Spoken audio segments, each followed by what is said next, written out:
ವಿದ್ಯಾರ್ಥಿಗಳೇ, ಎಲ್ಲರಿಗೂ ಬೆಳಗಿನ ಶುಭಕಾಮನೆಗಳನ್ನು ತಿಳಿಸುತ್ತಾ,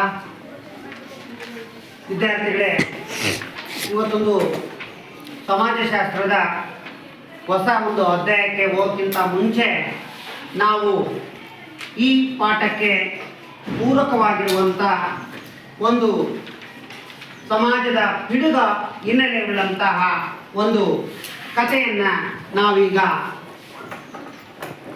ಕೇಳೋಣ. ಆ ಕಥೆಯನ್ನು ಆಲಿಸಿ ಆ ಸಮಾಜದ ಒಂದು ಪಿಡುಗು ಏನು, ಇವತ್ತು ಪ್ರಸ್ತುತ ಅದರ ಸ್ಥಿತಿಗತಿಗಳು ಏನಿವೆ ಅನ್ನೋದನ್ನು ನೀವು ಅದನ್ನು ಕೇಳಿದರೆ ಅದನ್ನು ತಿಳ್ಕೊಳ್ತೀರಿ ಅಥವಾ ಅದನ್ನು ಅರ್ಥ ಮಾಡ್ಕೊಳ್ತೀರಿ. ಓಕೆ ವಿದ್ಯಾರ್ಥಿಗಳೇ, ಕಥೆ ಅಂದರೆ ನಿಮಗೆಲ್ಲರಿಗೂ ಕೂಡ ಇಷ್ಟ ಅಲ್ವಾ? ಎಲ್ಲ ಅಂದರೆ ಇಷ್ಟ ಕತೆ. ಹಾಗಾಗಿ ಇರಲಿ, ಕತೆ ಅಂದರೆ ಎಲ್ಲರಿಗೂ ಕೂಡ ಇಷ್ಟನೇ. ನಿಮ್ಮ ತಂದೆ ತಾಯಿಗಳು ಅಥವಾ ಅಜ್ಜ ಅಜ್ಜಿಗಳು ನಿಮಗೆ ಒಂದು ಹೇಳ್ತಾ ಇರ್ತಾರೆ. ಸೊ ಒಂದಾನೊಂದು ಕಾಲದಲ್ಲಿ, ಅಂದರೆ ಪುರಾತನ ಕಾಲದಲ್ಲಿ, ಅಂದರೆ ಪ್ರಾಚೀನ ಕಾಲದಲ್ಲಿ ಒಂದು ಕುಟುಂಬ ಒಂದು ಊರಿನಲ್ಲಿ ವಾಸವಾಗಿತ್ತು. ಆ ಕುಟುಂಬ ಬಡತನದ ಮತ್ತು ಅನಕ್ಷರತೆಯ ಬೀಡಾಗಿತ್ತು. ಅಂಥ ದಂಪತಿಗಳಿಗೆ 8 ಜನ ಮಕ್ಕಳಿರ್ತಾರೆ. ಅದರಲ್ಲಿ 4 ಜನ ಹೆಣ್ಣು ಮಕ್ಕಳು, 4 ಜನ ಗಂಡು ಮಕ್ಕಳು. ಈ ತಂದೆ ತಾಯಿಗಳು ಅಂದರೆ ಪೋಷಕರು ಒಂದು ಬಡತನ ಮತ್ತು ಅಜ್ಞಾನದ ಹಿನ್ನೆಲೆಯಲ್ಲಿ ಆ ಕುಟುಂಬದ ನಿಮ್ಮ ತಂದೆ ಅಂದರೆ ಅವರ 8 ಜನ ಆ ತಂದೆ ತಾಯಿಗಳು ಇನ್ನೊಬ್ಬರ ಮನೆಯಲ್ಲಿ ಜೀತದಳಾಗಿ ಕೆಲಸವನ್ನು ಮಾಡ್ತಾರೆ. ಅಂಥ ದಂಪತಿಗೆ ಹುಟ್ಟಿದಂಥ 8 ಮಕ್ಕಳು ಅವರಿಗೆ ಈಗ ಅವಾಗ ಅವರ ಒಂದು ಕೆಟ್ಟ ಅಭ್ಯಾಸಗಳಿಂದ ಅನಾರೋಗ್ಯ ಇಲ್ಲಿ ಬರ್ತಾ ಇತ್ತು ಅಥವಾ ಅನಾರೋಗ್ಯಕ್ಕೆ ಈಡಾಗ್ತಾ ಇದ್ರು. ಅಂಥ ಸಂದರ್ಭದಲ್ಲಿ ತನ್ನ ಮಕ್ಕಳಲ್ಲಿ ಹಿರಿಯರಾದ ಆ ಒಂದು 10, 12 ವರ್ಷ, ಒಂದು 13, 14 ವರ್ಷ ಇರುವಂತ ಆ ಮಕ್ಕಳನ್ನ ಆ ಜೀತ ಏನಿರಲ್ಲ ಅವ್ರ ಮನೆಗೆ ಅವರನ್ನು ಕೂಡ ಕೆಲಸಕ್ಕೆ ಕಳಿಸ್ತಾ ಇದ್ರು. ಹೀಗೆ ಕೆಲಸಕ್ಕೆ ಕಳಿಸಿ ರೂಢಿಯನ್ನ ಆದ್ಮೇಲೆ ಅವ್ರನ್ನ ಶಾಲೆಗೆ ಕಳಿಸ್ತಿಲ್ಲ, ಅವ್ರಿಗೆ ವಿದ್ಯಾಭ್ಯಾಸವನ್ನೇ ಕೊಡಿಸ್ತಿಲ್ಲ. ಹಾಗೆ ಅವ್ರಿಗೆ ಅದೇ ರೂಢಿ ಆಗ್ಬಿಡುತ್ತೆ. ಆಗ ಅವರಿಗೆ ಈ ಮಕ್ಕಳನ್ನ ನಾವು ಜೀತದಳ ಆಗಿ ಇಟ್ಟರೆ ನಮಗೆ ಆ ಸಾಹುಕಾರನ ಮನೆಯಿಂದ ನಮಗೆ ಇಂತಿಷ್ಟು ಜೋಳ, ರಾಗಿ ಅಥವಾ ಒಂದಿಷ್ಟು ಹಣ ಸಿಗುತ್ತೆ ಅನ್ನೋ ದೃಷ್ಟಿಕೋನದಿಂದ ವ್ಯಾಮೋಹದಿಂದ ಆ ತಂದೆ ತಾಯಿಗಳು ತನ್ನ 8 ಮಕ್ಕಳನ್ನು ಕೂಡ ಕೆಲಸಕ್ಕೆ ಇಟ್ಟರು. ಅದು ಹೋಟೆಲಲ್ಲಾಗಿರ್ಬೋದು ಅಥವಾ ಇನ್ನೊಬ್ಬರ ಮನೆಯಲ್ಲಿ ಆಗಿರ್ಬೋದು, ಹೊಲ ಗದ್ದೆಗಳಲ್ಲಿ ಆಗಿರ್ಬೋದು, ಈ ರೀತಿಯಾಗಿ ಇಟ್ಟು ಅವರು ಅವರ ಮಕ್ಕಳನ್ನ ಶಾಲೆಗೆ ಕಳಿಸದೆ ಅವರನ್ನ ಈ ರೀತಿಯಾಗಿ ಕೆಲಸಕ್ಕೆ ಇಟ್ಟು ಆ ಕೆಲಸಕ್ಕೆ ಇಟ್ಟಾದ್ಮೇಲೆ, ಆದರೆ ಇದೇ ಒಂದು ಊರಿನಲ್ಲಿ ಇನ್ನೊಬ್ಬ ದಂಪತಿಗಳಿದ್ರು, ಅವರಿಗೆ 2 ಮಕ್ಕಳಿದ್ರು. ಆ ಒಂದು ಕುಟುಂಬ ಸುಶಿಕ್ಷಿತವಾಗಿದ್ದರಿಂದ ಆ ಕುಟುಂಬದ 2 ಮಕ್ಕಳನ್ನ ಅವರು ಶಾಲೆಗೆ ಕಳಿಸಿ ಅವರನ್ನು ಚೆನ್ನಾಗಿ ಓದಿಸಿ ಅವರು ಈಗ ಪ್ರಸ್ತುತ ಒಳ್ಳೆಯ ಸರ್ಕಾರಿ ನೌಕರಿಯಲ್ಲಿದ್ದುದನ್ನು ನೋಡಿದಂಥ ಈ ತಂದೆ ತಾಯಿಗಳಿಗೆ ಕೊನೆಗಾಲದಲ್ಲಿ ಹಿಂಸೆ ಆಗುತ್ತೆ. ಅಯ್ಯೋ, ನನ್ನ ಮಕ್ಕಳಿಗೆ ನಾವು ಶಾಲೆಗೆ ಕಳಿಸ್ಲಿಲ್ಲಲ್ವಾ, ಶಿಕ್ಷಣವನ್ನು ಅವ್ರಿಗೆ ಕೊಡಿಸ್ಬೇಕಾಗಿತ್ತು, ನಾವಂತೂ ಕಲಿಯಲಿಲ್ಲ, ನಾವಂತೂ ಗುಲಾಮರಾಗಿ ಸಾಹುಕಾರನ ಮನೆಯಲ್ಲಿ ಕೆಲಸ ಮಾಡಿದ್ವಿ, ನಮ್ಮ ಮಕ್ಕಳನ್ನು ಕೂಡ ಕಲಿಸಿದ್ರೆ ಅವರು ಕೂಡ ಚೆನ್ನಾಗಿರ್ತಿದ್ರಲ್ಲ ಅಂತಂದೇಳಿ ಅವಾಗ ಅವರಿಗೆ ಅನಿಸುತ್ತೆ. ಹಾಗಾದ್ರೆ ಕಳೆದ ಮೇಲೆ ಏನು ಸಿಗೋದಿಲ್ಲ, ಪಾಸ್ಟ್ ಈಸ್ ಪಾಸ್ಟ್, ಕಳೆದೋದ್ಮೇಲೆ ಎಲ್ಲರಿಗೂ ಅಷ್ಟೇ. ಹಾಗಾಗಿ ಅವ್ರಿಗೆ ಅರಿವಾಗುತ್ತೆ. ಆಗ ತನ್ನ ಮಕ್ಕಳಿಗೆ ಹೇಳ್ತಾರೆ, ಮಕ್ಕಳೇ, ನಾವಂತೂ ಈ ತಪ್ಪುಗಳನ್ನ ಮಾಡಿಬಿಟ್ವಿ, ನೀವು ಈ ತಪ್ಪುಗಳನ್ನ ಮಾಡಬೇಡಿ ಅಂತ. ಈಗಾಗಲೇ ಅವರೆಲ್ಲ ಒಬ್ಬ ಮಗಳಿಗೆ ಬಾಲ್ಯ ವಿವಾಹವನ್ನು ಕೂಡ ಮಾಡಿದ್ರು. ಈ ರೀತಿಯಾಗಿ ಇವೆಲ್ಲಗಳನ್ನ ಅವ್ರಿಗಾದಾಗ ಅವರೆಲ್ಲರೂ ಕೂಡ ಅದು ಹೇಳ್ತಾರೆ ಕೊನೆಗಾಲದಲ್ಲಿ, ಮಕ್ಕಳ ನಾವಂತೂ ತಪ್ಪು ಮಾಡಿಬಿಟ್ವಿ, ನೀವು ತಪ್ಪು ಮಾಡಬೇಡಿ, ಶಾಲೆಗೆ ನಿಮ್ಮ ಮಕ್ಕಳನ್ನ ಕಳುಹಿಸಿ, ಶಾಲೆಗೆ ನಿಮ್ಮ ಮಕ್ಕಳನ್ನ ಕಳುಹಿಸಿ ಅವರಿಗೆ ವಿದ್ಯಾದಾನವನ್ನು ಮಾಡಿ ಅವರು ಈ ಸಮಾಜದಲ್ಲಿ ಸುಸಂಸ್ಕೃತರಾಗಿ ಮತ್ತು ಉನ್ನತ ವರ್ಗದಲ್ಲಿ ಅವರು ಬಾಳಲಿ ಅಂತಂದೇಳಿ ಕೂಡ ನೀವು ಅವರಿಗೆ ಆ ರೀತಿಯಂಥ ಬುದ್ಧಿವಾದವನ್ನು ಹೇಳಿ ಅಂತಂದೇಳಿ ಅವರು ಕೊನೆ ಉಸಿರನ್ನ ಆ ದಂಪತಿಗಳು ಅಲ್ಲಿ ಎಳಿತಾರೆ. ಈ ರೀತಿಯಾಗಿ ದುರಂತದಲ್ಲಿ ಅವರ ಕುಟುಂಬ ಅಂತ್ಯವಾಗುತ್ತೆ. ನೋಡಿ, ಈ ಒಂದು ದಂಪತಿಗಳು ಈ ದುರ್ಗತಿ ಬರಲಿಕ್ಕೆ ಕಾರಣ ಏನು ಹಾಗಾದ್ರೆ? ಕಥೆ ಎಲ್ಲ ಕೇಳಿದ್ರೆ ನೀವು, ಹಾಗಾದ್ರೆ ಯಾಕೆ ಈ ದಂಪತಿಗಳು ಈ ಒಂದು ಇದಕ್ಕೆ ಬರಲಿಕ್ಕೆ ಕಾರಣ? ಒಂದು ಹೇಳಿ, ಏನು ಅನಿಸುತ್ತದೆ ಈ ಕಥೆಯಲ್ಲಿ? ಆ ದಂಪತಿಗಳು ಈ ರೀತಿಯಾಗಿ ಒಂದು ಬರಲಿಕ್ಕೆ ಕಾರಣ ಏನು? ಒಂದೇ ಮಾತಾಡ್ತಾ ಬೇಡ, ಅನಕ್ಷರತೆ ಅವರಲ್ಲಿದ್ದಂತಹ ಆ ಅನಕ್ಷರತೆ ಅಂದ್ರೆ ಅವರಿಗೆ ಜ್ಞಾನ ಇರಲಿಲ್ಲ. ಅವ್ರಿಗೆ ಜ್ಞಾನ ಇದ್ದಿದ್ರೆ ಅವ್ರ ಮಕ್ಕಳನ್ನು ಶಾಲೆ ಕಳಿಸ್ತಾರೆ. Very good. ಒಂದು ಮತ್ತೆ ಬಡತನ, ಅವಳು ಹೇಳಿದ್ರು, ಬೇರೆ ಹೇಳಬೇಕು ಬಡತನ. ಆಮೇಲೆ ಮತ್ತೇನು ಅವರು ಕಾರಣ? ಕೌಟುಂಬಿಕ ಹಿಂಸೆ. ಕೌಟುಂಬಿಕ ಹಿಂಸೆ ಮನೆಗೆ ಇರಲಿಲ್ಲೇನು? ಮತ್ತೆ ಅದೇ ಏನು ಅತಿಯಾದ ಒತ್ತಡ, ವ್ಯಾಮೋಹ, ಹಣದ ವ್ಯಾಮೋಹ ಅನ್ಬೇಕು. ದುಡ್ಡು ಸಿಗುತ್ತೆ, ಕಾಳು ಸಿಗ್ತವೆ, ನಮ್ಮ ಮಕ್ಕಳ ಕೆಲಸ ಕಲಿಸಿದ್ರೆ ನಾವು ಆರಾಮಿರ್ಬೋದು ಅಂದ್ರೆ ವ್ಯಾಮೋಹ, ಹಣದ ವ್ಯಾಮೋಹ, ಇವೆಲ್ಲ ಹಿಂಸೆಗಳಲ್ಲಿ ಕೊನೆಗೆ ಅವರು ಹಿಂಸೆಯನ್ನ ಪಟ್ಟರು. ಆಗ ಯಾವಾಗ ಈ ಕುಟುಂಬಕ್ಕೆ ಮನಸ್ಸು ಪರಿವರ್ತನೆ ಆಗುತ್ತೆ? ಯಾವಾಗ ಆ ಕುಟುಂಬ ದಂಪತಿಗಳಿಗೆ ಅಯ್ಯೋ ನಾವು ಮಾಡಿ ತಪ್ಪು ಅಂತ ಹೇಳಿ ಅವರಿಗೆ ಅರ್ಥವಾಗುತ್ತೆ ಅಥವಾ ಅವ್ರು ಗ್ರಹಿಸಿಕೊಳ್ತಾರೆ? ಗೊತ್ತಿದ್ದರೆ ಕೈ ಎತ್ತಿ ಹೇಳಪ್ಪ. ಆ ಊರಿನಲ್ಲಿ ಇನ್ನೊಂದು ದಂಪತಿಗೆ ಸರ್, ಅವರು ಅಕ್ಷರಸ್ಥರಾಗಿರ್ತಾರೆ. ಅವ್ರ ಮಕ್ಕಳನ್ನ ಓದಿಸಿ ವಿದ್ಯಾಭ್ಯಾಸ ಕೊಡಿಸಿ ನೌಕರಿ ಕೊಂಡಾಗ ಆ ಅನಕ್ಷರ ದಂಪತಿಗಳಿಗೆ ನೋವು ಉಂಟು ಮಾಡ್ತೀವಿ. ಆ ನೋವು ಅಂದ್ರೆ ಅವಾಗ ಅವ್ರಿಗೆ ಅರ್ಥ ಆಗುತ್ತೆ, ನಮ್ಮ ಮಕ್ಕಳನ್ನು ಓದಿಸ್ಬೇಕು ಅಂತ ಅವ್ರಿಗೆ ಅರ್ಥ ಆಗುತ್ತೆ. ನಮ್ಮ ಮಕ್ಕಳನ್ನು ಓದಿಸಿದ್ರೆ ಅವರು ಕೂಡ ಈಗ ಸರ್ಕಾರಿ ನೌಕರಿಯಲ್ಲಿ ಅಥವಾ ವಿದ್ಯಾಭ್ಯಾಸ ಪಡೆದು ಉನ್ನತ ಮಟ್ಟದಲ್ಲಿ ಜೀವನ ಮಾಡ್ತಾ ಇದ್ರಂತ ಅವ್ರಿಗೆ ಅರಿವಾಗುತ್ತೆ, ಅದರ ವಯಸ್ಸಾಗಿರುತ್ತೆ. ಆಗ ತಮ್ಮ ಮಕ್ಕಳಿಗೆ ಈ ಅಂಶವನ್ನು ಹೇಳ್ತಾರೆ, ನೀವು ನಿಮ್ಮ ಮಕ್ಕಳನ್ನ ಚೆನ್ನಾಗಿ ಓದಿಸಿ. Very good. ನೋಡಿ, ಈ ಕಥೆಯಿಂದ ನಮ್ಗೆ ಏನಾಗುತ್ತೆ ಅಂದ್ರೆ ಇವೆಲ್ಲ ಅಂಶಗಳನ್ನ ನೋಡಿದಾಗ ನಿಮಗೆ ಗೊತ್ತಾಗುತ್ತೆ, ಪ್ರಸ್ತುತದಲ್ಲಿ ಕೂಡ ಅಲ್ಲಲ್ಲೇ ಇಂಥ ಒಂದು ಜೀತ ಪದ್ಧತಿಯನ್ನ, ಇಂಥ ಒಂದು ಆಳುಗಳನ್ನ ಶ್ರೀಮಂತರು ಅಥವಾ ಜಮೀನ್ದಾರಿ ವರ್ಗ ಇಟ್ಕೊಳ್ಳೋದನ್ನು ನಾವು ಇವತ್ತು ಕೂಡ ಕಾಣ್ತಾ ಇದ್ದೀವಿ. ಒಟ್ಟಾರೆಯಾಗಿ ಈ ಅಂಶಗಳನ್ನ ನೋಡಿದಾಗ ನಾವು ಮತ್ತೆ ಈ ಅಂಶಕ್ಕೆ ಪೂರಕವಾಗಿರುವಂತ ಒಂದು ಚಿತ್ರಗಳನ್ನ ನೋಡೋಣ. ಆ ಚಿತ್ರಗಳನ್ನ ನೋಡಿದಾಗ ನಿಮಗೆ ಗೊತ್ತಾಗುತ್ತೆ, ಒಂದು ಅಂಶವನ್ನ ನೀವು ಹೇಳ್ತೀರಿ. ಎಲ್ಲರೂ ಕೂಡ ಒಬ್ಬೊಬ್ಬರನ್ನ ನಾನು ಕರಿತೀನಿ, ದಯವಿಟ್ಟು ಒಬ್ಬೊಬ್ಬರೇ ಬನ್ನಿ, ಆಗ ಸುಲಭವಾಗಿ ನೀವು ಹೇಳ್ತೀರಿ ಅಂತ ಅನ್ಕೊಂಡಿದ್ದೀನಿ. ಹಾಗೆ ಬರಬ ಶ್ರೀನಿವಾಸ, ಈಗ ಮೊದಲ ಚಿತ್ರ ಇದೆಯಲ್ಲ ಈ ಕಡೆಗೆ, ಈ ಚಿತ್ರ ಏನನ್ನ ತೋರಿಸುತ್ತೆ, ನಿಮ್ಗೆ ಏನನ್ನ ಅನಿಸುತ್ತೇನೆ ನೋಡೋಣ. ಯಾರು ಹೇಳ್ತಾ ನೋಡೋಣ, ಆ ಕಡೆಗೆ ಹೋಗು, ಎಲ್ಲರಿಗೆ ತೋರಿಸು. ಈ ಚಿತ್ರ ಇದೆಯಲ್ಲ, ಆ ಚಿತ್ರ ಅದು ಯಾರಿಗೆ ಏನನ್ನ ತೋರಿಸುತ್ತೆ ಅನ್ನೋ ಅಂಶವನ್ನ ಹೇಳಪ್ಪ ನೋಡೋಣ.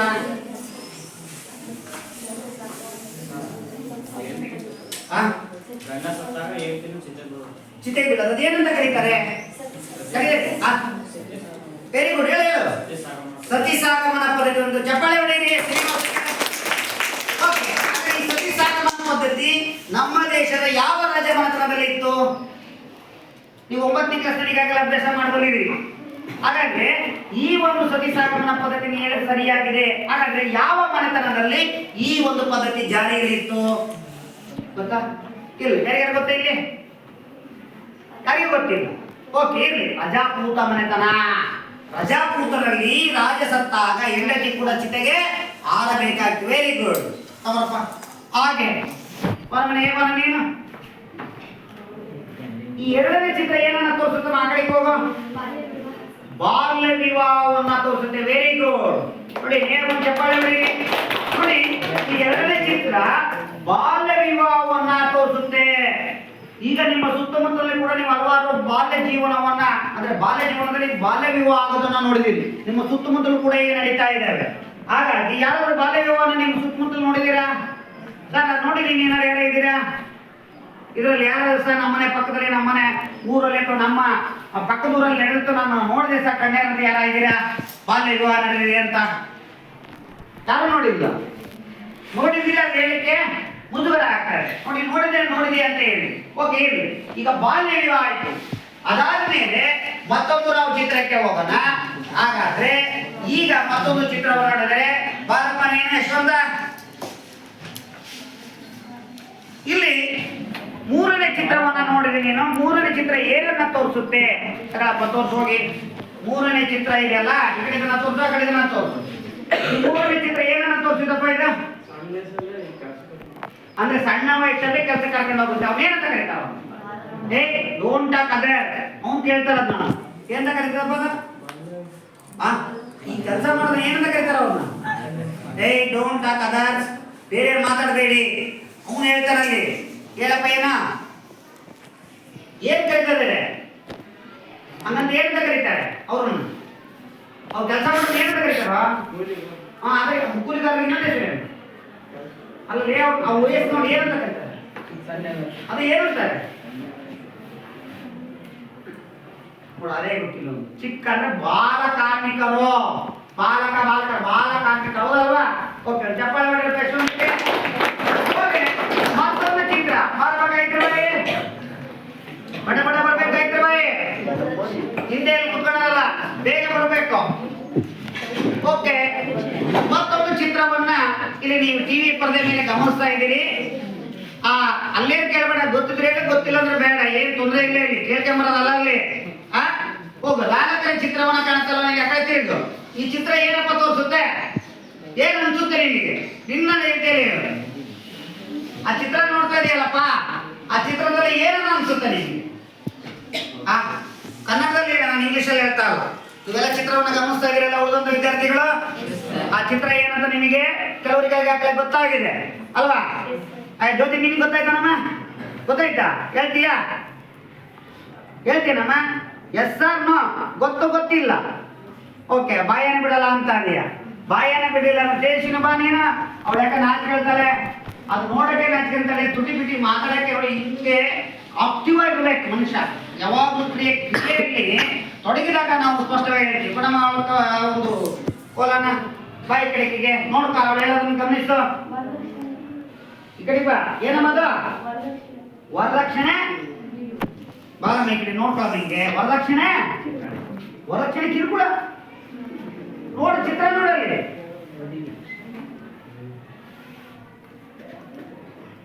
ಕರೆಕ್ಟ್ಗೆ ಹೇಳ್ತಾರಲ್ಲ, ಸರಿಯಾಗಿ ವರ್ಣ ಮಾಡಿ ಹೇಳು. ಅಲ್ಲಿ ಕಿರುಕುಳ ಕೊಡ್ತಾರೆ, ಯಾಕೆ ಸಾಯಿಸ್ತಾ ಇದಾರೆ, ಹೊಡಿತಾ ಇದಾರೆ, ಮತ್ತೆ ಕಿರುಕುಳ ಅಂತ. ವರದಕ್ಷಿಣೆ ಕೊಡ್ತಾ ಇರೋದು ತನ್ನ ಅಳಿಯನಿಗೆ ವಧುವಿನ ಕಡೆಯವರು ಏನೇನು ಕೊಡ್ತಾ ಇದ್ದಾರೆ? ಅದೇ ಏನೇನು? ಕಾರನ್ನ ಕೊಡ್ತಾ ಇದ್ದಾರೆ, ಗಿಫ್ಟ್ ಅನ್ನ ಕೊಡ್ತಾ ಇದ್ದಾರೆ. ನೋಡ್ತೀರಲ್ವಾ, ನಿಮ್ ಕಾಲಿದೆ ಅಲ್ವಾ? ಹಾಗೆ ಬಟ್ಟೆಯನ್ನ ಕೊಡ್ತಾರೆ, ಇವೆಲ್ಲವುಗಳನ್ನ ಕೊಡ್ತಾ ಇದ್ದಾರೆ. ಇದನ್ನ ನಾವೇನಂತ ಕರಿತೀವಿ? ವರದಕ್ಷಿಣೆ ಅಂತ ಕರಿತೀವಿ. ಏನಂತ ಕರಿತೀವಿ? ವರದಕ್ಷಿಣೆ ಅಂತ ಕರಿತೀವಿ. Very good. ಹಾಗಾದ್ರೆ 4 ಚಿತ್ರ ಮಾಡಿದ್ವಿ. ಸತಿ ಸಾಗಮನ ಪದ್ಧತಿ, ಬಾಲ್ಯ ವಿವಾಹ, ಬಾಲಕಾರ್ಮಿಕ ಕೆಲಸವನ್ನ ಮಾಡ್ತಾರಂತ ಬಾಲಕರು ನೋಡಿದ್ವಿ. ಹಾಗೆ ಇಲ್ಲಿ ನಾವು ಏನ್ ನೋಡ್ತಾ ಇದೀವಿ? ಈ ಒಂದು ಮದುವೆಯಲ್ಲಿ ವರದಕ್ಷಿಣೆಯನ್ನು ಕೊಡ್ತಾರೆ, ನಮ್ಮ ಮದುವೆ ನೋಡ್ತಾ ಇದ್ದೀವಿ. ಹಾಗಾದ್ರೆ ಈ 4 ಅಂಶಗಳನ್ನ ನೋಡಿದ ಮೇಲೆ ಒಟ್ಟಾರೆ ಒಂದು ಥೀಮನ್ನ ನೋಡ್ತೇವೆ ನಾವು. ಇದಲ್ಲದೆ ಸಮಾಜದಲ್ಲಿ ಇನ್ನೂ ಕೂಡ ಈ ಸಾಮಾಜಿಕ ಸಮಸ್ಯೆಗಳನ್ನ ನೋಡ್ತಾ ಇದ್ದೇವೆ. ಇದು ಬಿಟ್ಟು ಮತ್ತೇನಿದಾವೆ? ಇದು ಬಿಟ್ಟು ಭ್ರೂಣಹತ್ಯೆ. Very good. ಮತ್ತೆ ಎದ್ದಿದ್ದಲ್ಲಿ ಹೇಳ್ಬೇಕು, ಹಂಗೆ ಬಾಯಿ ಬಿಟ್ಟು ಹೇಳ್ಬಾರ್ದು ಯಾವತ್ತು. ಹೇಳು, ಶಿಶು ಹತ್ಯೆ.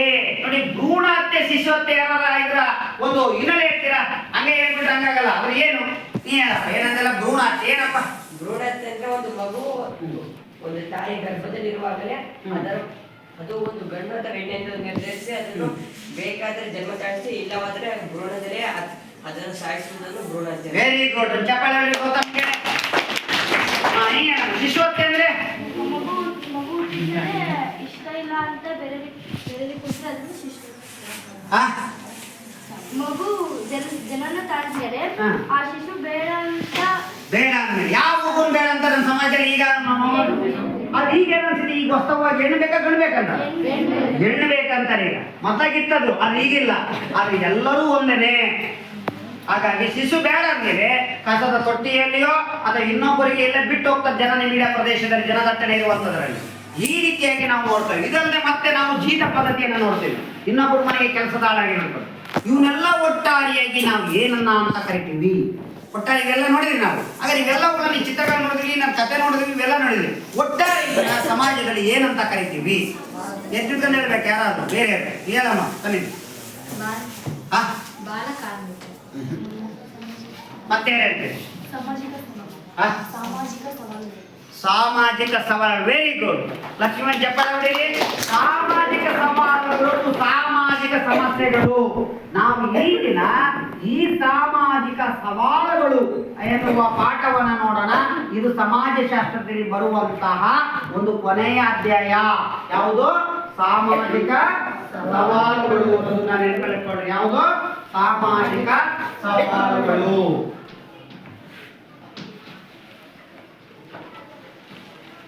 ಓಕೆ, ಈ ಸಾಮಾಜಿಕ ಸವಾಲುಗಳಲ್ಲಿ ನಾವು ಈ ಒಂದು ಅಧ್ಯಾಯದಲ್ಲಿ ನೆನ್ಪಲ್ಕೊಡ್ರಿ, ಈ ಅಧ್ಯಾಯದಲ್ಲಿ ಬಹಳ ಪ್ರಮುಖವಾಗಿ ನೀವು ಹೇಳಿದ ಹಾಗೆ ಇವೆಲ್ಲವೂ ಕೂಡ ಸಾಮಾಜಿಕ ಸವಾಲುಗಳು, ಮೊದಲಿಗೆ ಸಾಮಾಜಿಕ ಸಮಸ್ಯೆಗಳಿರ್ತಿದ್ವು.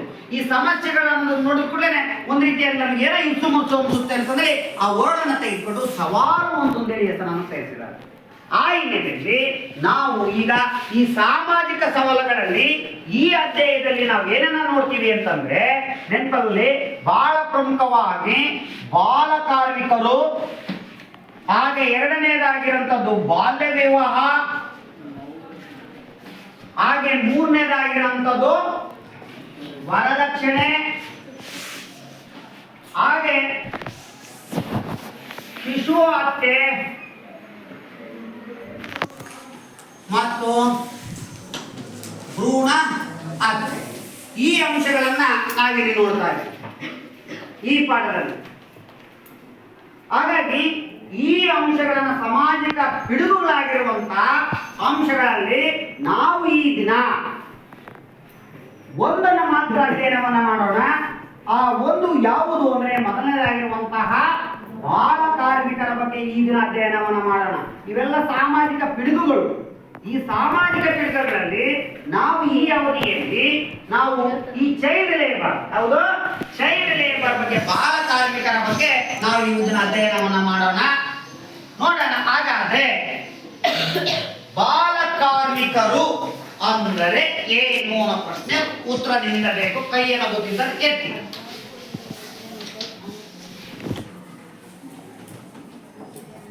ಬಾಲ ಕಾರ್ಮಿಕರು ಅಥವಾ ಬಾಲ ಕಾರ್ಮಿಕತೆ.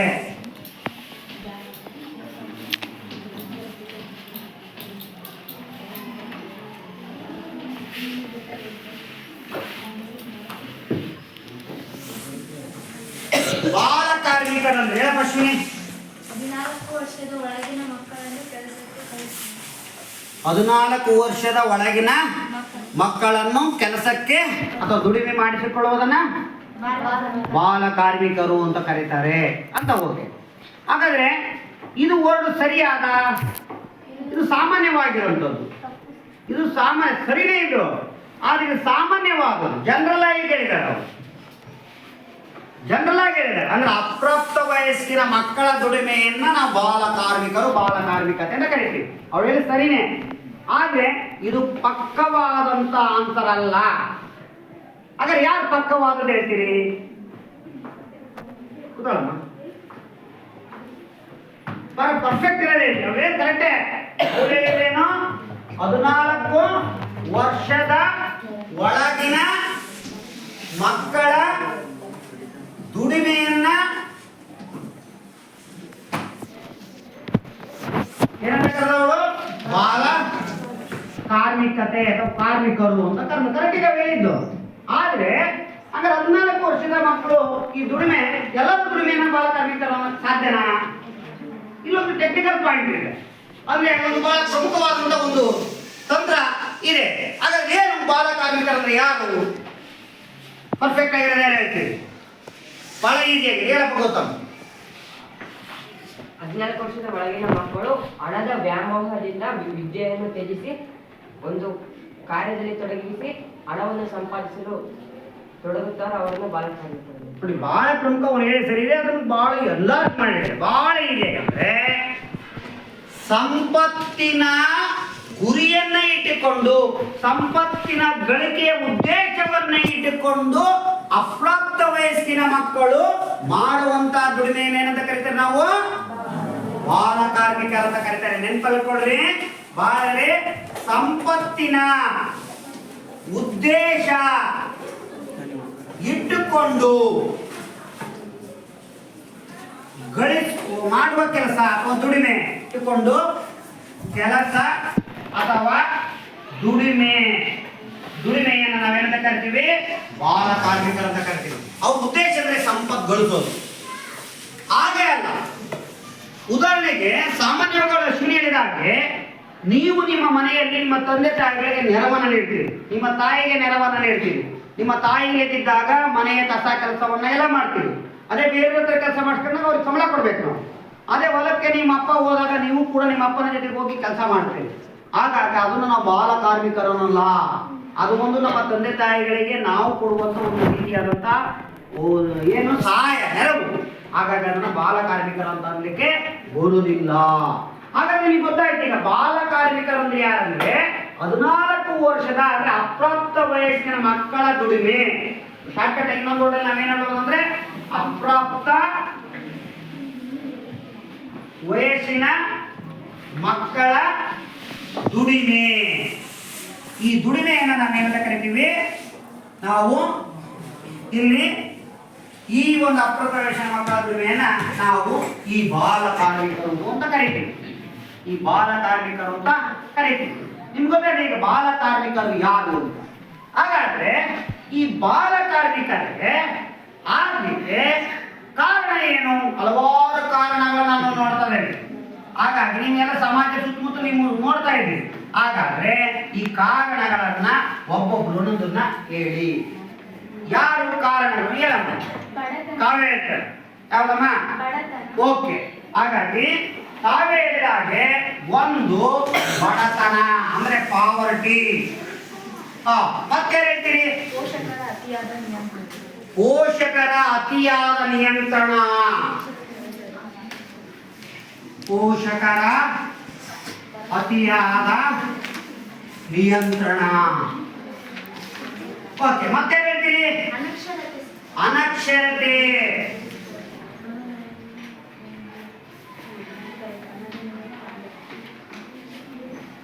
ಮತ್ತೆ ಹೇಳ್ತೀರಿ ಹಣದ ವ್ಯಾಮೋಹ. ಓಕೆ. ಮತ್ತೆ ಹೇಳ್ತೀರಿ ಕೌಟುಂಬಿಕ ಕಲಹ. ಕುಟುಂಬದಲ್ಲಿ ನಡೆಯುವಂತ ಕೌಟುಂಬಿಕ ಕಲಹ, ಜಗಳ. ಮತ್ತೆ ಹೇಳ್ತೀರಿ ಹುಡುಗಿಯರ ಅಷ್ಟಬಳ ಹುಡುಗರ ಕಡೆಯಿಂದ, ಬಾಯ್ಸ್ ಕಡೆಯಿಂದ, ಬಾಲಕರ ಕಡೆಯಿಂದ ಉಳಿದವರು ಕಾರಣಗಳು. ಮಕ್ಕ ನೋಡ್ತಾ ಇದ್ದೀರಿ ನೀವೆಲ್ಲರೂ, ನಂಗೆ ಆಸಕ್ತಿನೇ ಇಲ್ಲ ಸರ್ ಅಂತ. ಮತ್ತೆ ಉಳಿದವರು ಆಯ್ತಪ್ಪ. ಜೀತ ಪದ್ಧತಿ ಅಂತ ನೋಡೋ ಸಾಕಟ್ಟಾಗಿ ಜೀತ ಪದ್ಧತಿ, ಜೀತಕ್ಕೆ ಆದಾಯ ಮಾಡೋದಕ್ಕೆ. ಮತ್ತೆ ತಪ್ಪು ವಿಚ್ಛೇದನ. ಸರಿ ಮಾಡಿಕೊಂಡು ಮಾತಾಡಿದ ವಿಚ್ಛೇದನ. ಓಕೆ. ಮತ್ತೆ ಮತ್ತೆ ಮತ್ತೆ ನಾನು ಹೇಳ್ತೇನೆ ಮಾಲೀಕರ ಲಾಭ ಗಳಿಸುವಿಕೆ. ಮಾಲಕರ ಲಾಭ ತೋರ್ತನ. ಇವೆಲ್ಲವುಗಳನ್ನ ನಾವು ಕಾರಣಗಳು ಅಂತ ಕರಿತೀವಿ. ಇವೆಲ್ಲವುಗಳನ್ನ ಏನಂತ ಕರಿತೀವಿ? ಕಾರಣಗಳು. ಇವೆಲ್ಲವುಗಳ ಕಾರಣಗಳನ್ನ ನಾವು ಈಗ ಈ ಟಿವಿಯಲ್ಲಿ ಅದನ್ನ ನೋಡೋಣ. ನೋಡಿ ಇಲ್ಲಿ ನಿಮ್ಗೆಲ್ಲ ಈ ಚಿತ್ರ ಗೊತ್ತಾಗ್ತದೆ. ಈ ಚಿತ್ರವನ್ನು ನೋಡಿದಾಗ ಎಲ್ಲ ಗೊತ್ತಾಗುತ್ತೆ. ಈ ಚಿತ್ರವನ್ನ ಏನನ್ನ ತೋರಿಸುತ್ತೆ? ಇದು ನಿಮ್ಗೆ ಒಟ್ಟಾರೆ ಚಿತ್ರ ಏನ್ ತೋರಿಸುತ್ತೆ? ನಮಗೆ ಬಾಲ ಕಾರ್ಮಿಕರು ಅಂತ ತೋರಿಸುತ್ತೆ. ಏನಂತ ತೋರಿಸುತ್ತೆ ಈ ಚಿತ್ರ? ನಮಗೆ ಬಾಲ ಕಾರ್ಮಿಕರು ಅಂತ ಚಿತ್ರವನ್ನ ತೋರಿಸುತ್ತೆ. ಈ ಚಿತ್ರ ನೋಡಿದ ಕೂಡಲೇ ನಾವೆಲ್ಲ ಗೊತ್ತಾಗುತ್ತೆ ಇದಕ್ಕೆ. ಓ, ಇವರೆಲ್ಲ ಏನಂತ ಚಿತ್ರವನ್ನ ತೋರಿಸುತ್ತೆ ಅಂತಂದ್ರೆ ನಿಮ್ಗೆಲ್ಲ ಈ ಚಿತ್ರ ತೋರಿಸುತ್ತೆ. ನೋಡಿ ಇಲ್ಲಿ ಕೃಷಿ ಉಪಕರಣಗಳಿಂದ ಕೆಲಸಕ್ಕೆ ಹೋಗ್ತಾರೆ ನೋಡ್ತಾ ಇದ್ದೀವಿ. ಹಾಗೆ ಇಟ್ಟಿಗೆ ಕೆಲಸವನ್ನ ಮಾಡ್ತಾ ಇರೋದನ್ನ ನೋಡ್ತಾ ಇದ್ದೀವಿ. ಇಲ್ಲಿ ತರಕಾರಿಗಳನ್ನ ಹಾಕೊಂಡು ಕೈಗಡೆ ಎಳ್ಕೊಂಡು ನೋಡ್ತಾ ಇದ್ದೀವಿ. ಇಲ್ಲಿ ಸಲಕೇರಿ ಸಣ್ಣ ಮಕ್ಕಳು ಕೆಲಸ ಮಾಡೋದು ನೋಡ್ತಾ ಇದ್ದೀವಿ. ಇಲ್ಲಿ ಏರಿಗೆ ವರ್ಷವಾಗಿ ನೀರನ್ನು ಹೊತ್ಕೊಂಡ್ಬಂದು ಬೇರೆ ಬೇರೆ ಕಡೆಗೆ ನೀರು ಹಾಕ್ತಾ ಇರೋದನ್ನ ನೋಡ್ತಾ ಇದ್ದೀವಿ. ಇಲ್ಲಿ ಕೆಲಸ ಮಾಡೋದು ನೋಡ್ತಾ ಇದ್ದೀವಿ. ಇಲ್ಲಿ ಮಗು ಕಲ್ಲನ್ನು ಓದ್ತಾ ನೋಡ್ತೀವಿ. ಒಟ್ಟಾರೆ ಇವುಗಳನ್ನ ಏನಂತ ಕರಿತೀವಿ ಅಂತಂದ್ರೆ ಬಾಲ ಕಾರ್ಮಿಕರು ಅಂತ ಕರಿತೀವಿ. ಒಟ್ಟಾರೆ ಏನಂತ ಕರಿತೀವಿ? ಇವ್ರನ್ನ ಬಾಲ ಕಾರ್ಮಿಕರು ಅಂತ ಕರಿತೀವಿ. ಹಾಗೆ ಈ ಬಾಲ ಕಾರ್ಮಿಕರಲ್ಲಿ ನಾವು ನೋಡಿದ ಹಾಗೆ ಇಲ್ಲಿ ಈಗಾಗಲೇ ನಾನು ನಿಮಗೆ ಅಂಶವನ್ನ ಹೇಳಿದ್ದೆ. ಏನು ಈ ಒಂದು ನಾವು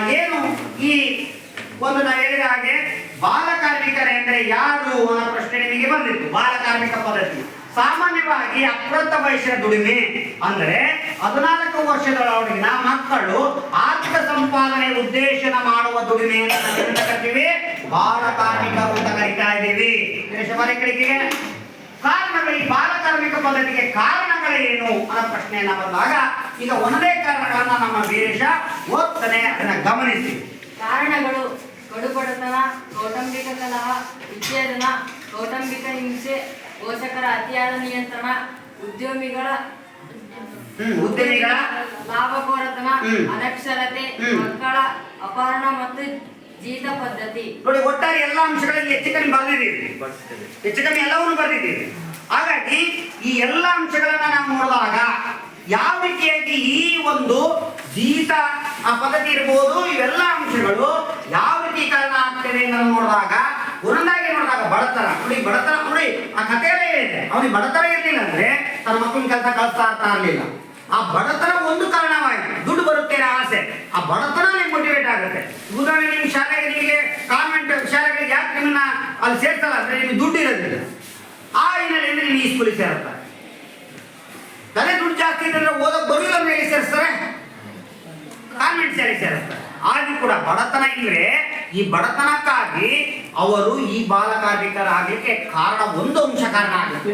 ಹಾಗೆ ಎರಡನೇ ಅಂಶ ಪೋಷಕರಲ್ಲಿ ಅಲ್ಲಿ ನೋಡ್ತಾರೆ ಕೌಟುಂಬಿಕ ಕಲಾ. ನೋಡಿ, ಕೌಟುಂಬಿಕದಲ್ಲಿ ಕಲಾ ಆದಾಗ ಗಂಡ ಹೆಂಡತಿ ಜಗಳ, ಮಗು ಗಂಡ ಹೆಂಡತಿ ಜಗಳ ಮಗು ಏನಾಗುತ್ತೆ?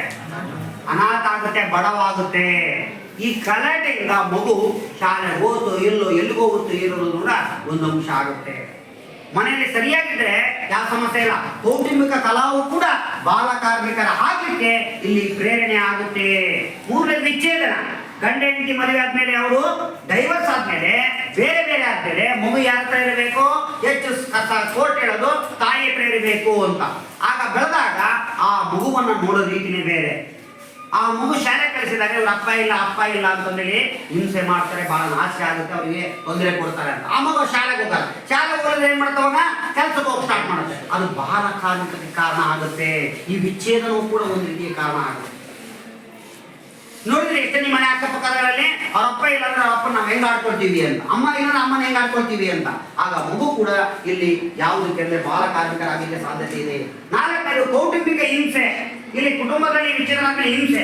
ಕುಟುಂಬದಲ್ಲಿ ನೀನು ಕೆಲ್ಸಕ್ಕೆ ಹೋಗು ಅಂತಂದ್ರೆ ಹೊಡಿತಾರೆ ಮನೆಯಲ್ಲಿ. ನಿಮ್ಮ ಅಜ್ಜ ಅಜ್ಜಿ ಅಥವಾ ನಿಮ್ಮ ಅಪ್ಪ ಅಮ್ಮ ಏನ್ ಮಾಡ್ತೀವಿ, ಕೂತ್ಕೊಂಡು ಹೋಗಲೇ ಕುಟುಂಬ ಹೋಗ ದುಡಿ ಹೋಗ ಅಂತಂದೇಳಿ ಹೊಡೆದು ಆ ಹಿಂಸೆ ಅಥವಾ ಆ ಗಂಡ ಹೆಂಡತಿಯ ಜಗಳ ಅಥವಾ ನಿಮ್ಮ ಅಜ್ಜಾಜಿಗಳ ಜಗಳ ಇಲ್ಲಿ ಏನಾಗುತ್ತಂದ್ರೆ ನಿಮ್ಮ ಮಕ್ಕಳನ್ನ ಜೀತದಾಳುಗಳನ್ನಾಗಿ ಕೆಲಸ ಕಲಿಸಕ್ಕೆ ಕಾರ್ಮಿಕರನ್ನಾಗಿ ಮಾಡ್ಲಿಕ್ಕೆ ಈ ಅಂಶವು ಕೂಡ ಕಾರಣ ಆಗುತ್ತೆ. ಶಾಲೆಗೆ ಓದೋ ಇಲ್ಲೋ ಅವ್ರ ಮನೇಲಿ ಯಾರು ಓದಿಲ್ಲ ಅಂದ್ರೆ ಈ ರೀತಿ ಆಗುತ್ತೆ. ಯಾರು ಒಬ್ರು ಓದಿದ್ರು ಕೂಡ ಜಗಳಕ್ಕೆ ಬೀಳ್ತಾರೆ. ಈ ಜಗಳಗಳೇ ಅಯ್ಯ ಓದಿ ಇಷ್ಟ ಬೇಕಾಗತ್ತೆ.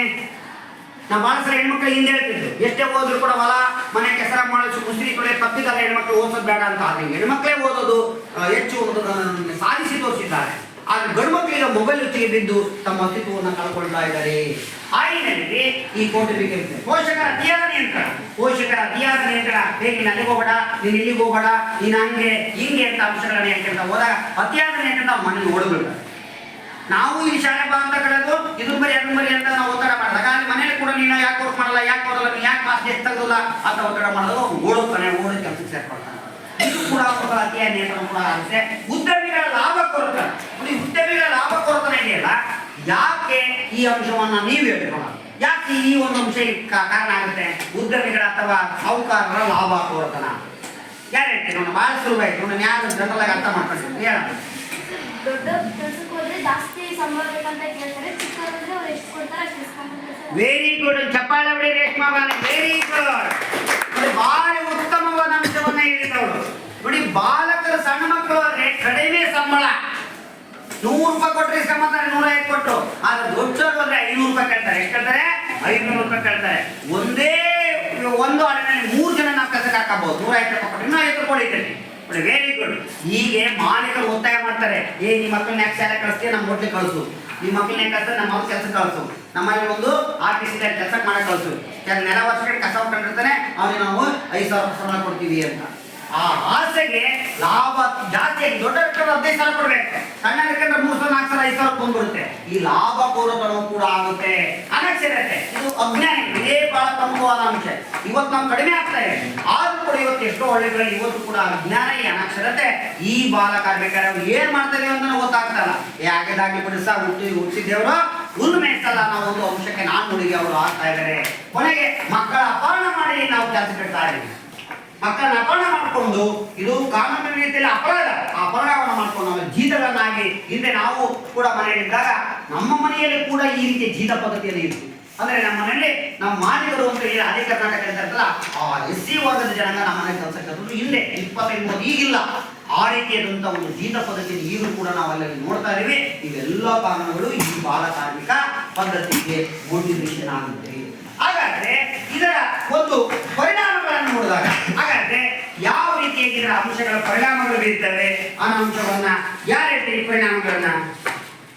ಪರಿಣಾಮ ಏನಾಗುತ್ತೆ ಇದರಿಂದ ಈ ಸಾಮಾಜಿಕ ವ್ಯವಸ್ಥೆ ಮೇಲೆ ಈಗ ಏನೇನು ತೊಂದರೆಗಳಾಗ್ತವೆ, ಈ ಕಾರಣಗಳೆಲ್ಲ ನೋಡಿದ್ದೀವಿ. ಹಾಗೆ ಇದರಿಂದ ಈ ಪರಿಣಾಮ ಎಫೆಕ್ಟ್ ಏನು? ಒಬ್ಬೊಬ್ಬರೇ ಒಂದೊಂದು ಹೇಳ್ತೀವಿ. ಗೊತ್ತಿದೆ ಏನು ಗೊತ್ತಿದೆ ಅದನ್ನೇ ಹೇಳಿ.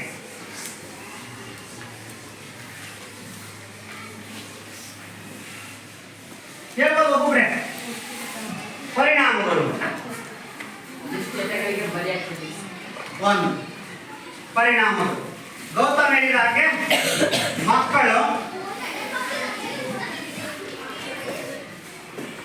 ದುಶ್ಚಟಗಳಿಗೆ ಬಲಿಯಾಗ್ತಾರೆ. Okay, very good. ಮತ್ತೆ ಹೇಳ್ತೀವಿ ಒಂದು ದುಶ್ಚಟಗಳಿಗೆ ಬಲಿಯಾಗ್ತಾರೆ. ಎರಡನೇದು ಇದು ಸಮಾಜದ ಮೇಲೆ ಗಂಭೀರ ಸಮಸ್ಯೆ ಬೀರುತ್ತದೆ. ಗಂಭೀರ ಸಮಸ್ಯೆ ಆಗುತ್ತೆ.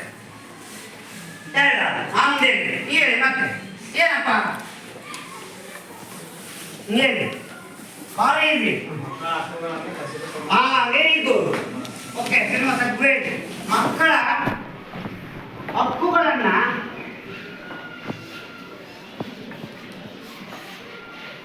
ಕಸಿಯಲಾಗುತ್ತದೆ. Very good. ಮಕ್ಕಳ ಹಕ್ಕುಗಳು.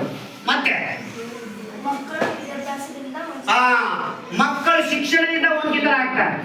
ಅವರಿಗೆ ಬಾಲ್ಯ ಜೀವನ ಇದ್ದರೆ ಆ ಶಿಕ್ಷಣದಿಂದ ಏನಾಗ್ತಾರೆ? ವಂಚಿತರಾಗ್ತಾರೆ. ಮತ್ತೆ ಶಿಕ್ಷಣದಿಂದ ವಂಚಿತರಾಗ್ತಾರೆ. Very good. ಮತ್ತೆ ಓಕೆ, ನಾನು ಮತ್ತೊಂದು ಹೇಳ್ತೀನಿ. ಹೇಳಪ್ಪ ಹೇಳ. ದೇಶದ ಅಭಿವೃದ್ಧಿಯಲ್ಲಿ ಕುಸಿತ ಉಂಟಾಗುತ್ತೆ. ದೇಶದ ಅಭಿವೃದ್ಧಿಯಲ್ಲಿ ಕುಂತಿರಿ. ಎಲ್ಲ ಮಕ್ಕಳೆಲ್ಲ ಓದಿದ್ರು ಜ್ಞಾನ ಆಗಲ್ಲ, ಹಂಗೆ ದುಡಿತಾರೆ. ಹಾಗಾಗಿ ಬಾಲ ಕಾರ್ಮಿಕರ ಬಹಳ ಕಷ್ಟ ಆಗುತ್ತೆ. ಅದೇ ದೇಶದ ಅಭಿವೃದ್ಧಿಯಲ್ಲಿ ಕುಂತಿದ್ದ ಬಹಳ ಪ್ರಮುಖವಾಗಿ ಮಕ್ಕಳಿಗೆ ಹಿಂಸೆ ಮಾಡ್ತಾರೆ. ಹೆಂಗೆ? ದೈಹಿಕ ಮತ್ತು ಮಾನಸಿಕ. ಈ ದೈಹಿಕವಾಗಿ ಮಾನಸಿಕವಾಗಿ ಸ್ವಲ್ಪ ಹೊಡಿತಾರೆ, ಹಿಂಸೆ ಮಾಡ್ತಾರೆ. ಇವೆಲ್ಲವೂ ಕೂಡ ಆಗಲಿಕ್ಕೆ ಸಾಧ್ಯತೆ ಇದೆ. ಹಾಗಾಗಿ ಈ ಎಲ್ಲ ಅಂಶಗಳನ್ನ ನಾವು ಒಂದ್ಸಲ ಈ ಟಿವಿ ಪರದೆ ಮೇಲೆ ನೋಡೋಣ. ಕಾರಣ ಸಂಜನ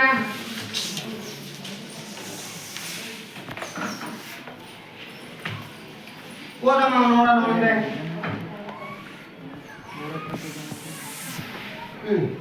ದುಷ್ಪರಿಣಾಮಗಳು. ಇದೊಂದು ಸಾಮಾಜಿಕ ವ್ಯವಸ್ಥೆಯ ಗಂಭೀರ ಪಿಡುಗಾಗಿದೆ. ಮಕ್ಕಳ ಮಾನಸಿಕ, ಭಾವನಾತ್ಮಕ, ಶೈಕ್ಷಣಿಕ, ವೈದ್ಯಕೀಯ ಅಗತ್ಯತೆಗಳ ಬಗ್ಗೆ ಕಾಳಜಿ ಇರುವುದಿಲ್ಲ. ಮಕ್ಕಳನ್ನು ದೈಹಿಕವಾಗಿ ಮತ್ತು ಮಾನಸಿಕವಾಗಿ ಹಿಂಸೆಗೆ ಒಳಗಾಗುತ್ತಾರೆ. ಅನಾರೋಗ್ಯ, ಪೌಷ್ಟಿಕ ಆಹಾರದ ಕೊರತೆ ಮತ್ತು ವೈದ್ಯಕೀಯ ಸೌಲಭ್ಯದ ಕೊರತೆಗಳಿಗೆ ಒಳಗಾಗುತ್ತಾರೆ.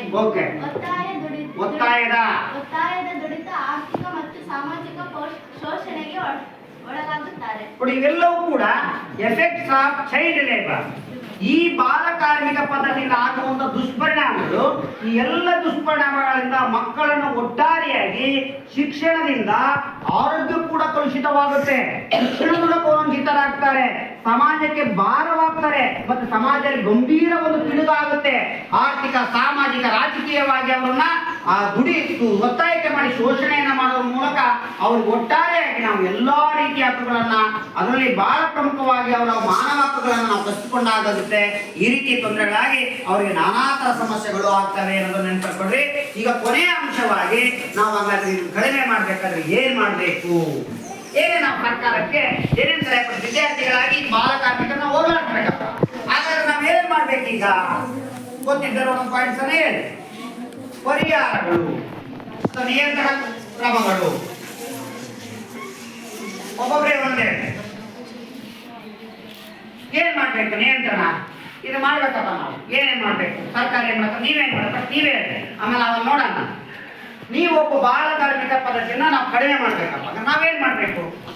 ಈ ಕಡೆಯಿಂದ ಫಸ್ಟ್ ಏನು ಹೇಳ್ತಾನೆ ಇಲ್ಲ, ಅದರ ಕಡೆ ಆಸಕ್ತಿ ಇಲ್ಲ ಅಂತ ನೀವು ಫ್ರೆಂಡ್ಸ್ ಇದ್ದಾರೆ. ಬೇಗ ಬೇಗ ಬಡ ಬಡ. ಹಾಂ, ಸ್ಥಳೀಯ ಶಾಲಾವಧಿ ಸಿಬ್ಬಂದಿ ವರ್ಗದಿಂದ ಕಾರ್ಮಿಕರ ಮನೆಗೆ ಭೇಟಿ ನೀಡಿ ಶಾಲೆಗೆ ಸ್ಥಳೀಯ ಶಾಲಾ ಶಿಕ್ಷಕರು ಮತ್ತು ಮುಖಂಡರು ಬಾಲ ಕಾರ್ಮಿಕರ ಮನೆಗೆ ಭೇಟಿ ನೀಡಿ ಮನೆಗೆ ಭೇಟಿ ನೀಡಿ ಶಾಲೆಗೆ ತರುವಲ್ಲಿ ಭೇಟಿ ನೀಡುವುದು, ಭೇಟಿ ನೀಡಿ ಮನವೊಲಿಸುವುದು. ಓಕೆನಾ? ಮನವೊಲಿಕೆ ಕರೆಕ್ಟ್ ಆಗಿ. Okay, very good. ಒಂದು ಬಾಲಕರ ಮನೆಗೆ ನೀಡಿ ಅವರ ಮನವೊಲಿಸುವುದು. ಯಾರ್ಯಾರು? ಶಿಕ್ಷಕರು, ಮುಖಂಡರು. ಮತ್ತೇನು ಹೇಳ್ತೀವಿ? ಇವೆಲ್ಲ ಕರೆಕ್ಟ್, ಸರಿಯವಾಗಿ. ಮತ್ತೆ ನಿಮ್ಮ ಊರಲ್ಲಿ ಇಂಥ ಕಾರ್ಯಕ್ರಮ ಏನು ಮಾಡ್ತೀವಿ?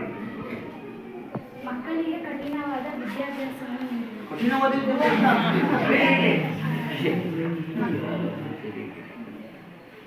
ಶಾಲೆಗೆ ಮಕ್ಕಳು ಬರದಿದ್ದರೆ ಅವರಿಗೆ ಓಕೆ, ಇವಾಗ ಹೇಳ್ತಾನೆ ಅಂದ್ರೆ ಸಮಾಜದಲ್ಲಿ, ಊರಿನಲ್ಲಿ ಸಮಾಜದಲ್ಲಿ ಜಾಗೃತಿ ಕಾರ್ಯಕ್ರಮಗಳನ್ನ ಅಥವಾ ಜಾಗೃತಿ ಕ್ರಮಗಳನ್ನ ಅನುಸರಿಸುವಂತ ಕಾರ್ಯಕ್ರಮಗಳನ್ನ ಜಾರಿಗೆ ತರೋದು.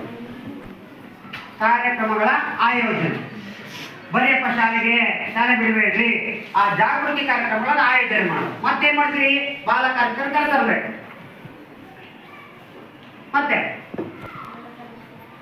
ಮತ್ತೇನ್ ಮಾಡ್ಬೇಕು?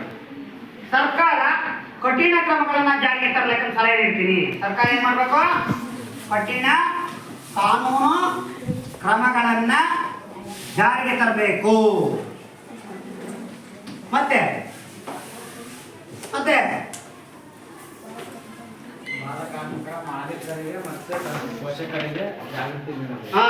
ಫಸ್ಟ್ ಮಾಲೀಕರಿಗೆ ಬಂದು ಇಟ್ಕೋಬೇಡ್ರಪ್ಪ ಅಂತ ಹೇಳಿ ಮಾಲೀಕರಿಗೆ ಮತ್ತು ಸಾಹುಕಾರರಿಗೆ, ಯಾರಿಗೆ? ಸಾಹುಕಾರರಿಗೆ ತಿಳುವಳಿಕೆ ಮೂಡಿಸುವುದು. ಅವ್ರಿಗೆ ಹೆಂಗಪ್ಪ ಮಾಡ್ಬೇಡ್ರಪ್ಪ, ಅವ್ರ ಜೀವನ ಹಾಕಿ ಮಾಡ್ತೀನಿ ಅಂತಂದೇಳಿ ತಿಳುವಳಿಕೆಯನ್ನ ಮೂಡಿಸುವುದು. ಮತ್ತೇನ್ ಮಾಡ್ತೀರಪ್ಪ? ಮಾಲೀಕರಿಗೆ ಆಯ್ತು, ಸಾಹುಕಾರಿಗೆ ಆಯ್ತು. ಮತ್ತೆ ಬಾಲ ಕಾರ್ಮಿಕ ಪದ್ಧತಿನ ಹೋಗ್ಲಾಡ್ಬೇಕಪ್ಪ.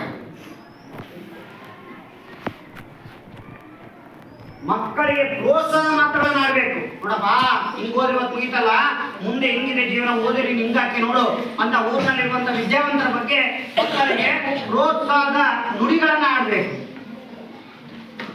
ನುಡಿಗಳನ್ನ ತಿಳಿಸ್ಬೇಕು. ಆವಾಗ ಅವ್ರು ಏನಾಗ್ತಾರಂದ್ರೆ ಈ ರೀತಿಯಾಗಿ ನಾವು ಹೋಗ್ಬಾರ್ದು ಕೆಲಸಕ್ಕೆ, ಮುಂದೆ ಇದೆ ದುಡಿಯೋದು ಅಂತ ಹೇಳ್ಬೇಕು.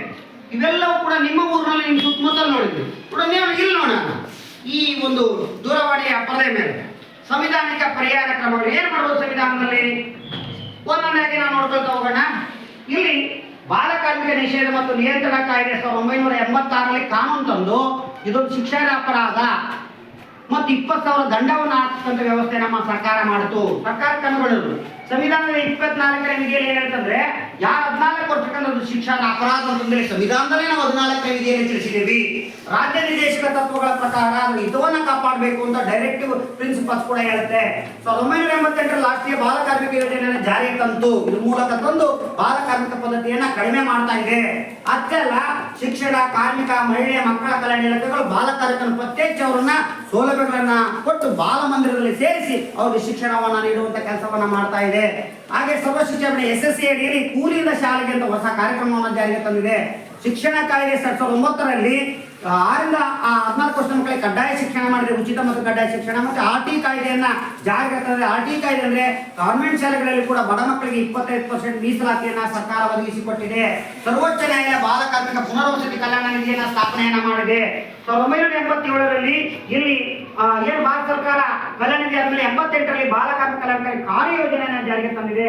ಅಷ್ಟೇ ಅಲ್ಲ, ಇತ್ತೀಚಿನಲ್ಲಿ ಬಾಲಶ್ರಮ ಜಾಸ್ತಿ ಇದೆ, ಅದನ್ನು ಕಡಿಮೆ ಮಾಡೋಕ್ಕೋಸ್ಕರ ಪುನರ್ವಸತಿ ಕಾಯ್ದೆನ ಜಾರಿಗೆ ತಂದು ಆದಷ್ಟು ತಂದೆ ತಾಯಿಗಳಿಗೆ ಮನವೊಲಿಸಿ ಬಾಲ ಕಾರ್ಮಿಕರಾಗರಂತ ಮನವೊಲಿಸ್ತಾ ಇದೆ. ಇಷ್ಟೆಲ್ಲ ಕಾರ್ಯಕ್ರಮಗಳನ್ನ ಮಾಡಿದ್ರು ಕೂಡ ಅಲ್ಲಲ್ಲಿ ಇವತ್ತು ಈ ಬಾಲ ಕಾರ್ಮಿಕ ಪದ್ಧತಿಯನ್ನ ನಾವು ಕಾಣ್ತಾ ಇದ್ದೀವಿ. ನಾವೆಲ್ಲರೂ ಕೈ ಜೋಡಿಸಿ ಈ ಬಾಲ ಕಾರ್ಮಿಕ ಪದ್ಧತಿಯನ್ನ ನಾವು ಕಡಿಮೆ ಮಾಡೋಣ ಅಂತ ಹೇಳಿ ಈ ದಿನ ನಾವು ಈ ಸಾಮಾಜಿಕ ಅತ್ಯಂತ ಪ್ರಮುಖವಾದಂತ ಬಾಲಕಾರ್ಮಿಕ ಪದ್ಧತಿ. ಬಾಲಕಾರ್ಮಿಕ ಪದ್ಧತಿ ಎಂದರೇನು, ಇದಕ್ಕೆ ಕಾರಣಗಳೇನು, ಇದರಿಂದ ದುಷ್ಪರಿಣಾಮಗಳೇನು, ಮತ್ತೆ ಸರ್ಕಾರ ತೆಗೆದುಕೊಂಡಂತ ಕ್ರಮಗಳೇನು ಮತ್ತು ನಿಮ್ಮ ಸಲಹೆಗಳೇನಂತ ಈ ಅಂಶಗಳ ಬಗ್ಗೆ ನಾವು ಸುದೀರ್ಘವಾಗಿ ಚರ್ಚೆಯನ್ನ ಮಾಡಿದ್ವಿ ಅಂತ ಹೇಳ್ತಾ ಮುಂದಿನ ಅವಧಿಯಲ್ಲಿ ಇದರ ಮುಂದುವರೆದು ಇನ್ನೊಂದು ಸಾಮಾಜಿಕ ಪಿಡುಗನ್ನ ನೋಡೋಣ. ಅಲ್ಲಿವರೆಗೆ ನೀವೊಂದು ಗೃಹಪಾಠವನ್ನ ಬರ್ಕೊಂಡು ಸರಿಯಾಗಿ ಅದರ ಉತ್ತರವನ್ನ ಹೊರಕೊಂಡ್ಬನ್ನಿ. ಗೃಹಪಾಠ ಬಾಲಕಾರ್ಮಿಕ ಪದ್ಧತಿ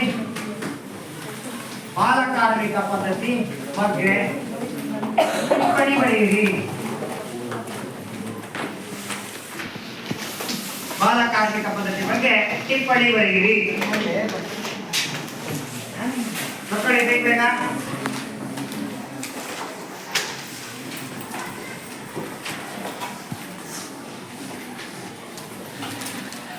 ಬಾಲಕಾರ್ಮಿಕ ಪದ್ಧತಿಯ ಬಗ್ಗೆ ಟಿಪ್ಪಣಿ ಬರೆಯಿರಿ. ಒಂದು ಮುಖ್ಯವಾಗಿರುವಂತಹ ಅಂಶಗಳನ್ನು ಇಟ್ಕೊಂಡು ನಿಮಗೆ ಬಾಲಕಾರ್ಮಿಕ ಪದ್ಧತಿ ಎಂದರೇನು, ಕಾರಣಗಳು, ಪರಿಣಾಮಗಳು, ಸರ್ಕಾರ ಕ್ರಮಗಳು ಸಿಂಪಲ್ ಆಗಿರಬೇಕು.